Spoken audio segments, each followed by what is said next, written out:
Hi, I'm Tim Ormsby, State Representative from the 3rd Legislative District in Spokane, and I want to thank you for joining me for our weekly video update.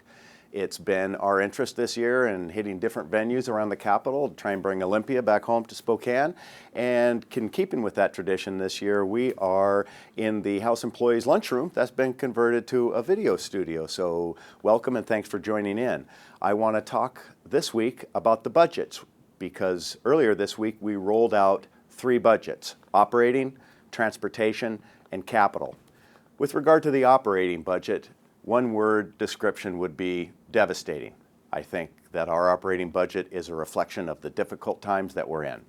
I think it shows how serious this economic crisis is, and this is our translation of what the state needs to do in order to get us through it. The operating budget also demonstrates how many state services the government provides that we take for granted, that we don't realize is the state's responsibility.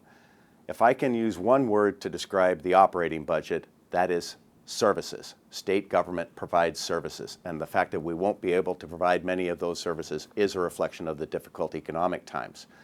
I'd like to talk about the transportation budget. Well, I've been busy working on the capital budget. Our regional legislators, my seatmate, Representative Alex Wood, our new regional state representative, John Driscoll, and Senator Chris Marr, both from the 6th District, are trying to do their best with limited resources to make sure that Spokane gets its transportation needs met. And I have every confidence that those 3 fine gentlemen are going to be able to go to bat for Spokane, and that we'll see some progress made on state transportation issues in the Spokane area. As Vice Chair of the capital budget, my main focus has been on the capital budget. That is the construction budget. Those are the things that the state goes in debt in order to be able to build. Both the House and the Senate rolled out our different versions of the capital budget earlier this week.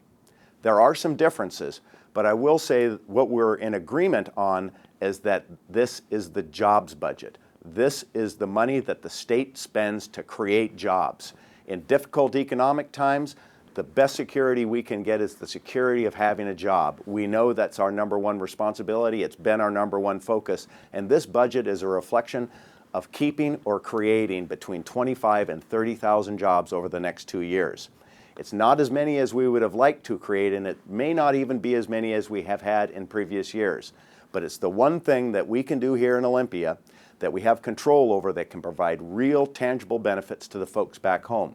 It does something for every community and every corner of the state, whether you live in a rural area, in an urban area, whether you're east of the Cascades or west of the Cascades. It makes investments that put people to work, and that's been our #1 priority this year, and I think we've done a good job doing it in these difficult times.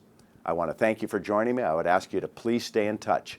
My name is Tim Ormsby, and I'm here in Olympia to work for you.